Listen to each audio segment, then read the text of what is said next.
Qafqaz Müsəlmanları İdarəsinin Qazılar Şurası Məhərrəm ayının başlaması ilə bağlı fətva verib. Bununla bağlı Qafqaz Müsəlmanları İdarəsi məlumat yayıb. Fətvada bildirilib ki, Şamaxı Astrofizika Rəsədxanasının rəsmi hesablamalarına görə Hicri qəməri təqvimi ilə 1946-cı il başa çatır, yeni 1947-ci ilin başlanğıcının Məhərrəm ayının 1-nin miladi təqvimlə 2025-ci il iyun ayının 26-sına təsadüf etməsi gözlənilir.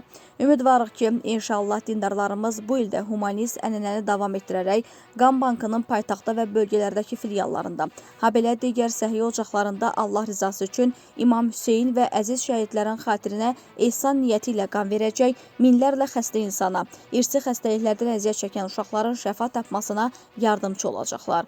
Məhərrəm və Səfər aylarında 60 gün ərzində keçirilən təzyiyə mərasimləri, xüsusilə Tasuğa və Aşura əzadarlığı zamanı müxtəlif alətlərlə bədənə xəsarət yetirmək, qan çıxarmaq, qurşağadək soyunaraq sinə vurmaq və sair dinimizə görə qəbul edilməzdi. Dini etiqad azadlığı haqqında qanunun müddəalarına riayət edərək dini mərasimlər, məscid, ziyarətgah və onlara aid ərazilərdə keçirilməlidir.